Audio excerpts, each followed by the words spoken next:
Hi hello ಎಲ್ಲರಿಗೂ ನಮಸ್ಕಾರ. Welcome to Bhavya's food craft. ನೀವು ಇನ್ನೂ ನನ್ನ ಚಾನಲ್ ಸಬ್ಸ್ಕ್ರೈಬ್ ಮಾಡ್ಕೊಂಡಿಲ್ಲ ಅಂದರೆ ಪ್ಲೀಸ್ ಸಬ್ಸ್ಕ್ರೈಬ್ ಮಾಡ್ಕೊಂಡು ನೋಡಿ.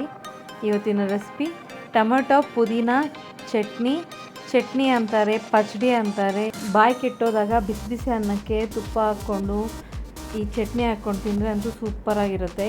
ಇದು ನಮ್ಮ ಅಕ್ಕ ಮಾಡಿರೋದು. ನಮ್ಮ ಅಕ್ಕ ತುಂಬ ಚೆನ್ನಾಗಿ ಮಾಡ್ತಾರೆ. ನಮ್ಮ ಅಕ್ಕ ಕೈಯಲ್ಲೇ ಮಾಡಿಸಿದ್ದೀನಿ, ವಿಡಿಯೋ ಮಾಡ್ಕೊಂಡಿದ್ದೀನಿ. ಬನ್ನಿ ಮಾಡುವ ವಿಧಾನ ನೋಡೋಣ. ಮೊದಲಿಗೆ ಒಂದು ಬಾಣಲಿ ಇಟ್ಕೊಂಡು ಬಾಣಲಿ ಬಿಸಿಯಾಗಿದ್ದೆ ಎಣ್ಣೆ ಹಾಕ್ಕೋಬೇಕು. ಇಲ್ಲಿ ಚಿಕ್ಕ ಸ್ಪೂನಲ್ಲಿ ಅರ್ಧ ಸ್ಪೂನ್ ಮೆಂತ್ಯ ಕಾಳು ಹಾಕ್ಕೋಬೇಕು.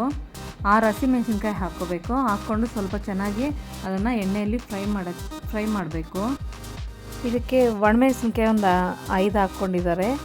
ಖಾರ ಹೆಚ್ಚು ಬೇಕಂದರೆ ಇನ್ನೂ ಒಂದು 2 ಹಾಕ್ಕೋಬೋದು. ಒಣಮೆಣಸಿನ್ಕಾಯಿ, ಹಸಿಮೆಣಸಿನ್ಕಾಯಿ, ಒಂದು ಈರುಳ್ಳಿನ ಕಟ್ ಮಾಡಿ ಹಾಕ್ಕೋಬೇಕು.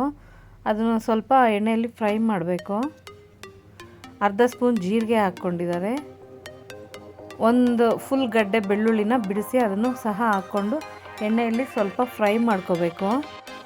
ಇಲ್ಲಿ ನಮ್ಮ ಹಿಡಿಯಲ್ಲಿ 1 ಹಿಡಿ ಕೊತ್ತಂಬರಿ ಸೊಪ್ಪು, 1 ಹಿಡಿ ಪುದೀನ ಸೊಪ್ಪು ಹಾಕ್ಕೊಂಡಿದ್ದೀವಿ. ಹಾಕ್ಕೊಂಡು ಅದನ್ನು ಸ್ವಲ್ಪ ಫ್ರೈ ಮಾಡ್ಕೋಬೇಕು. ಚೆನ್ನಾಗಿ ಸ್ವಲ್ಪ ಹೊತ್ತು 1-2 ನಿಮಿಷದ ಕಾಲ ಅದನ್ನು ಸ್ಟವ್ ಸಿಮ್ಮಲ್ಲೇ ಇಟ್ಕೊಂಡು ಫ್ರೈ ಮಾಡ್ಕೋಬೇಕು. ಇಲ್ಲಿ ಹಣ್ಣಾಗಿರೋವು ನಾಟಿ ಟೊಮೊಟೊ 2 ತೊಗೊಂಡಿದ್ದಾರೆ. ದೊಡ್ಡವು ಚೆನ್ನಾಗಿ ಹಣ್ಣಾಗಿತ್ತು, ಆ ಟೊಮೊಟೊ ತೊಗೊಂಡಿದ್ದಾರೆ. ನಾಟಿ ಹಾಕ್ಕೊಂಡ್ರೆ ತುಂಬ ಚೆನ್ನಾಗಿರುತ್ತೆ ಟೇಸ್ಟು. ಇದನ್ನೂ 1-2 ನಿಮಿಷ ಚೆನ್ನಾಗಿ ಇದನ್ನು ಎಣ್ಣೆಯಲ್ಲಿ ಫ್ರೈ ಮಾಡ್ಕೋಬೇಕು. ಸ್ವಲ್ಪ ಹುಣಸೆ ಹಣ್ಣು ಹಾಕ್ಕೊಂಡಿದ್ದಾರೆ. ಎಲ್ಲ ಚೆನ್ನಾಗಿ ಫ್ರೈ ಮಾಡ್ಕೋಬೇಕು. ಉಪ್ಪು ರುಚಿಗೆ ತಕ್ಕಷ್ಟು ಉಪ್ಪು ನೋಡಿಕೊಂಡು ಮತ್ತೆ ಬೇಕಿದ್ದರೂ ಹಾಕ್ಕೋಬೋದು. ಎಲ್ಲ ಚೆನ್ನಾಗಿ ಇನ್ನೊಂದು 2 ನಿಮಿಷ ಇದನ್ನು ನೋಡಿ, 2 ನಿಮಿಷ ಇದನ್ನು ಲಿಡ್ ಕ್ಲೋಸ್ ಮಾಡಿ 1-2 ನಿಮಿಷ ಬಿಟ್ಟರೆ ನೋಡಿ ಈ ಥರ ಚೆನ್ನಾಗಿ ಎಲ್ಲ ಫ್ರೈ ಆಗಿರುತ್ತೆ. ನೋಡಿ ಎಲ್ಲ ಚೆನ್ನಾಗಿ ಮಿಕ್ಸ್ ಮಾಡಿಕೊಂಡು ಇವಾಗ ಇನ್ನೊಂದು ಫುಲ್ ಮುಷ್ಟಿ, ಇನ್ನೊಂದು ನಮ್ಮ ಮುಷ್ಟಿಯಲ್ಲಿ ಒಂದು ಫುಲ್ ಮುಷ್ಟಿಯಷ್ಟು ಇನ್ನೊಂದು ಸ್ವಲ್ಪ ಪುದೀನ ಹಾಕಿ ಎಲ್ಲ ಸ್ವಲ್ಪ ಸುಮ್ಮನೆ ಹಂಗೆ ಬಾಡಿಸ್ಕೋಬೇಕು. Stove off ಮಾಡಿಬಿಡ್ಬೇಕು. ಪುದೀನ ಹಾಕಿ ಒಂದು ಅರ್ಧ ನಿಮಿಷ ಅಷ್ಟೇ ಸ್ಟವ್ ಆಫ್ ಮಾಡಿಬಿಡ್ಬೇಕು. ನೋಡಿ ಈ ಥರ ಎಲ್ಲ ಫ್ರೈ ಆಗಿದೆ. ಇವಾಗ ತಣ್ಣಗಾದ್ಮೇಲೆ ಎಲ್ಲ ತಗೊಂಡು ಮಿಕ್ಸಿ ಜಾರ್ಗೆ ಹಾಕ್ಕೋಬೇಕು. ಮಿಕ್ಸಿ ಜಾರ್ಗೆ ಹಾಕ್ಕೊಂಡು ಫುಲ್ ನುಣ್ಣಗೆ ಪೇಸ್ಟ್ ಮಾಡಬಾರ್ದು. ಇದನ್ನು ಸ್ವಲ್ಪ ತರಿಯಾಗಿ ಈ ಥರ ಪೇಸ್ಟ್ ಮಾಡ್ಕೋಬೇಕು. ಇದಕ್ಕೆ ಒಂದು ಒಗ್ಗರಣೆ ಮಾಡ್ಕೊಳ್ಳೋಣ. ಸಣ್ಣದೊಂದು ಪ್ಯಾನ್ ಇಟ್ಕೊಂಡು, ಪ್ಯಾನ್ ಬಿಸಿಯಾಗಿದೆ, ಅದಕ್ಕೆ ಎಣ್ಣೆ ಹಾಕ್ಕೊಳ್ಳೋಣ. ಎಣ್ಣೆ ಕಾದಿದ್ದೆ ಒಂದು ಅರ್ಧ ಸ್ಪೂನ್ ಸಾಸಿವೆ ಹಾಕ್ಕೋಬೇಕು. ಸಾಸಿವೆ ಚೆನ್ನಾಗಿ ಸಿಡಿದ ನಂತರ ಇದಕ್ಕೆ ಒಂದು ಮೀಡಿಯಮ್ ಸೈಜು ಒಂದು ಈರುಳ್ಳಿನ ಸಣ್ಣಗೆ ಕಟ್ ಮಾಡಿ ಹಾಕ್ಕೋಬೇಕು.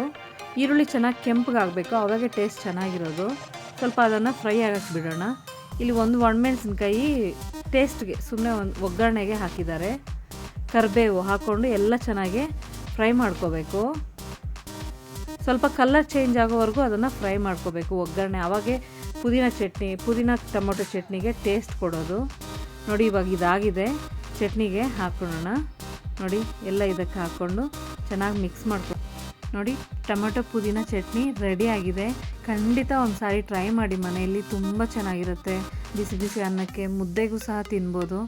ನನಗಂತೂ ತುಂಬ ಇಷ್ಟ ಆಯಿತು ನಮ್ಮ ಅಕ್ಕ ಮಾಡಿರೋ ಟೊಮೊಟೊ ಪುದೀನ ಚಟ್ನಿ. ನೀವು ಮನೆಯಲ್ಲಿ ಒಂದು ಸಾರಿ ಟ್ರೈ ಮಾಡಿ ಹೇಗಿತ್ತು ಅಂತ ನಂಗೆ ಕಮೆಂಟ್ ಮಾಡಿ ತಿಳಿಸಿ. ನೀವಿನ್ನೂ ಸಬ್ಸ್ಕ್ರೈಬ್ ಮಾಡ್ಕೊಂಡಿಲ್ಲ ಅಂದರೆ ಪ್ಲೀಸ್ ಸಬ್ಸ್ಕ್ರೈಬ್ ಮಾಡ್ಕೊಂಡು ನೋಡಿ. ಈ ರೆಸಿಪಿ ನಿಮ್ಗೆ ಇಷ್ಟ ಆಗಿದ್ದಲ್ಲಿ ಒಂದು ಲೈಕ್ ಮಾಡಿ. ಈ ರೆಸಿಪಿ ನೋಡಿದ್ದಕ್ಕಾಗಿ ಧನ್ಯವಾದಗಳು.